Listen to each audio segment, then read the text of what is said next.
Hello friends, this is doctor Prashant Tripathi, Allahabad Uttar Pradesh से। I am a joint replacement surgeon, arthroscopic surgeon based at Allahabad. तो आज जो मैं आपके लिए एक नया वीडियो लेकर के आया हूँ, उसमें हम एक बहुत ही कॉमन टॉपिक पर आपसे डिस्कस करेंगे। वो है फ्रोज़न शोल्डर या एडहेसिव कैप्सुलाइटिस ऑफ शोल्डर।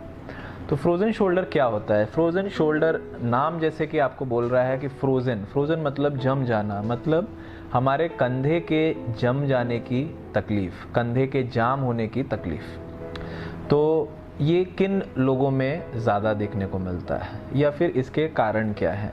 तो अगर हम इसको देखें तो इसके सबसे पहला कारण, जो प्रमुख कारण जो देखने को मिलता है, ज़्यादातर ये बीमारी डायबिटिक पेशेंट्स जो पुअरली कंट्रोल्ड है, मतलब जिनका डायबिटीज़ अच्छे से कंट्रोल में नहीं है, या फिर हाइपोथायरॉयड पेशेंट जिनमें थायराइड की कमी होती है, उनमें देखने को मिलता है।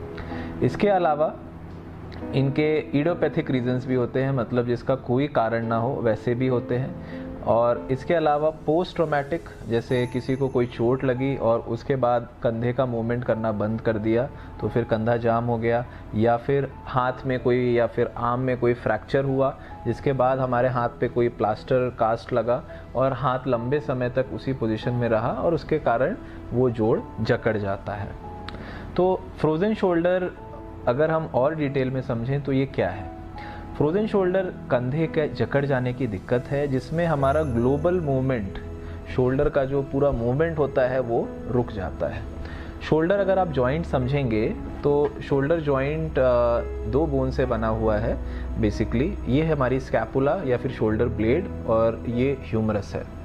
तो शोल्डर जॉइंट अगर आप देखेंगे रूटीनली, जैसे जो हिप जॉइंट होता है वो बॉल एंड सॉकेट जॉइंट होता है, इतना बड़ा सॉकेट होता है और ये से बॉल होता है, ये फिट होता है। तो ये एक इनहेरेंटली स्टेबल जॉइंट है जिसमें चारों तरफ से बॉल को सराउंड करता है ये सॉकेट।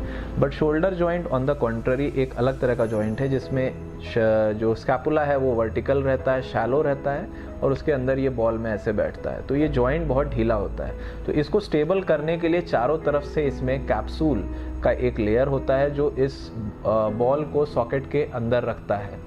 तो ये कैप्सूल जब स्वेलन हो जाता है, इसमें सूजन आ जाती है या शॉर्टनिंग हो जाती है कैप्सूल की, तो ये इस जोड़ को, ये कैप्सूल इस जोड़ को ऐसे जकड़ लेता है। तो जब ये जकड़ लेता है तो कंधे का मूवमेंट रुक जाता है। तो इसके लिए कैसे हम अप्रोच करेंगे, इसमें मेन सिम्टम्स क्या आते हैं वो मैं बताऊंगा। तो इसमें मेन सिम्टम होता है कि पेशेंट कंप्लेन करता है कि उसको बहुत पेन होता है, स्पेशली नॉक्टर्नल पेन होता है, मतलब मरीज़ जब सोने जाता है रात को बिस्तर पे या जिस करवट भी उसे दिक्कत है उस करवट सोता है तो उसे बहुत तीव्र पेन होता है। दूसरी चीज़, कोई भी ऐसी चीज़ जिसमें शोल्डर के मूवमेंट का इन्वॉल्वमेंट है, जैसे हमें हाथ ऊपर करना है, ओवर हेड अबडक्शन बोलते हैं इसको, हाथ हमें ऊपर लेकर के जाना है, कोई काम करना है, हमें उसमें तकलीफ होगी, कोई सामान ऊपर से हमें लेना है, उसमें तकलीफ होगी।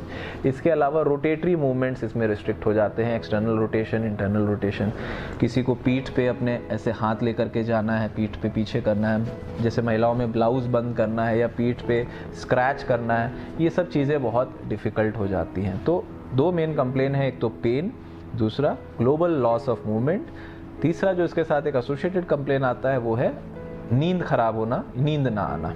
तो इसको फिर हम लोग कैसे अप्रोच करेंगे? हम यूजुअली इसमें पेशेंट्स को डायग्नोस करते हैं इनके सिम्टम्स के बेसिस पे। इसके अलावा हम एक्सरेज भी कराते हैं कई बार, जिसमें हम और भी कोई कंडीशंस के लिए देखते हैं। बाकी इसके लिए सबसे सेंसिटिव जो जांच होती है वो एमआरआई भी करा करके देखा जा सकता है। एमआरआई में इसमें कई बार क्या रहता है कि फ्रोज़न शोल्डर मिस डायग्नोस हो जाता है, जैसे आपका nap of the neck pain से जो हाथ में दर्द उतरता है, मतलब सर्वाइकल स्पॉन्डाइलोसिस या सर्वाइकल स्पॉन्डिलाइटिस, जिसमें दर्द गर्दन से हाथ में उतरता है, रेडिकुलोपैथिक पेन होता है, वो भी कई बार फ्रोज़न शोल्डर के जैसे कंफ्यूज हो जाता है। इसके अलावा सर्वाइकल रिब है, उसमें भी हाथ में दर्द उतरता है, वो भी फ्रोज़न शोल्डर से कंफ्यूज किया जा सकता है। इसके अलावा रोटेटर कफ टियर, ये जो आप देख रहे हैं ये रोटेटर कफ बोलते हैं। हाथ वाली हड्डी के ऊपरी भाग में एक मांसपेशी का जाल होता है जो इसको स्टेबल रखता है। कई बार इनमें टियर हो जाता है, जिनमें टियर होने के कारण ये हाथ का मूवमेंट चला जाता है। तो इस कंडीशन में भी पेशेंट को हाथ ऊपर उठाना, पीछे ले जाने में तकलीफ होती है और कई बार ये मिस डायग्नोस होता है एज अ फ्रोजन शोल्डर। तो एमआरआई एक अच्छी डायग्नोस्टिक फाइंडिंग है जिससे हमें पता लग सकता है कि मरीज़ को वाकई में फ्रोज़न शोल्डर है या नहीं है। अब हम आते हैं इसके इलाज के लिए। तो बेसिकली मैंने जो बताया कि फ्रोज़न शोल्डर जो कंडीशन है उसमें हमें बहुत ध्यान देना है कि दो कॉन्स्टिट्यूशनल बीमारियों के साथ बहुत कॉमनली देखने को मिलता है, एक है डायबिटीज़, दूसरा है थायराइड। तो पेशेंट में सबसे पहले ये ज़रूरी है कि अगर पेशेंट डायबिटिक है तो उसका शुगर हमें कंट्रोल करना है, शुगर को एक विद इन एक्सेप्टेबल लिमिट्स लेके आना है। उसी तरह से थायराइड के लिए हमें थायराइड की मेडिसिन वगैरह स्टार्ट करके थायराइड को कंट्रोल में लाना है। इसके बाद हमें ये जानना है कि फ्रोज़न शोल्डर जो है, एडेसिव कैप्सुलाइटिस जो कंडीशन है, वो एक सेल्फ लिमिटिंग कंडीशन है। सेल्फ लिमिटिंग से क्या तात्पर्य है? सेल्फ लिमिटिंग का मतलब है कि ये 3 मंथ्स टू 2 ईयर्स इसका यूजुअली ड्यूरेशन ऑफ लास्टिंग होता है, और इस पीरियड के अंदर बिना किसी ट्रीटमेंट के भी ये कंडीशन अपने आप हील हो जाती है। ट्रीटमेंट से हमें क्या फ़ायदा मिलता है? ट्रीटमेंट से हमारा बेसिक आइडिया ये है कि जो हमारा मूवमेंट है वो मूवमेंट कहीं रिस्ट्रिक्ट होकर के कंधा उसी पोजीशन में लॉक ना हो जाए। जैसे आपको एडेसिव कैप्सुलाइटिस हुआ, फ्रोज़न शोल्डर हुआ और आपका कंधा इस पोजीशन तक जा रहा है, पर ऐसा ना हो कि ये इसी पोजीशन में ये लॉक हो जाए। इसलिए हमें मेडिसिन लेने की ज़रूरत है, दवाएं लेने की ज़रूरत है, ट्रीटमेंट करने की ज़रूरत है, ताकि हमारा रेंज ऑफ मोशन फिर से एस्टैब्लिश हो जाए। तो इसमें प्राइमरीली ट्रीटमेंट क्या क्या होते हैं मैं आपको समझाऊंगा स्टेप वाइज। तो सबसे पहले जब आप इसमें जाएंगे तो इसमें एनाल्जेसिक्स, जिसमें non steroidal anti inflammatory drugs और स्टेरॉयडल एंटी इन्फ्लेमेटरी ड्रग्स दिए जाते हैं, जो कि वहाँ के इन्फ्लेमेशन को, जो वहाँ पे सूजन है कैप्सूल के अंदर, उसको वो कम करता है। सूजन कम करने से हमारा दर्द रिलीफ होता है और उससे मूवमेंट में भी बेटरमेंट आती है। दूसरी चीज़ जो हम इसमें कर सकते हैं, कई बार जो है हम इसमें लोकलाइज्ड इंजेक्शंस देते हैं, ब्लॉक्स देते हैं, जो कि हम अल्ट्रासाउंड गाइडेड भी दिया जा सकता है, या फिर हम ऑपरेशन थिएटर के अंदर सियाम के मदद से भी इसमें इंजेक्शंस दे सकते हैं। इस प्रोसेस में हम लोग यूजुअली स्टेरॉइड्स के इंजेक्शंस देते हैं, जो कि जोड़ के अंदर जा कर के वहाँ का जो इन्फ्लेमेशन है, कैप्सूल के अंदर की जो सूजन है, उसको कम करती है। तीसरा प्रोसेस है, जो प्रोसीजर है किया जा सकता है, वो है हाइड्रो डायलिटेशन। जिस नाम जो सजेस्ट कर रहा है, हाइड्रो डायलिटेशन। हाइड्रो का मतलब है वाटर और डायलिटेशन का मतलब है फुलाना। तो बेसिकली हम लोग कैप्सूल के अंदर नीडल के माध्यम से, एक सियाम मशीन होती है ऑपरेशन थिएटर में, एक्सरे मशीन होती है, उसमें देखते हुए हम सलाइन इंजेक्ट करते हैं, जिससे कैप्सूल में डायलिटेशन होता है और जो कैप्सूल के अंदर जो एडिशंस हैं, जो कैप्सूल चिपक गया है, उसको वो टीयर करके खोलने में हेल्प करता है। तो हाइड्रो डायलिटेशन टेक्निक से भी फ्रोज़न शोल्डर से ट्रीटमेंट निजात पाया जा सकता है। लेकिन सबसे इम्पॉर्टेंट जो इसमें कंडीशन है, जो हमें बहुत इम्पॉर्टेंट सही तरह से ध्यान देनी है, वो है फिजियोथेरेपी।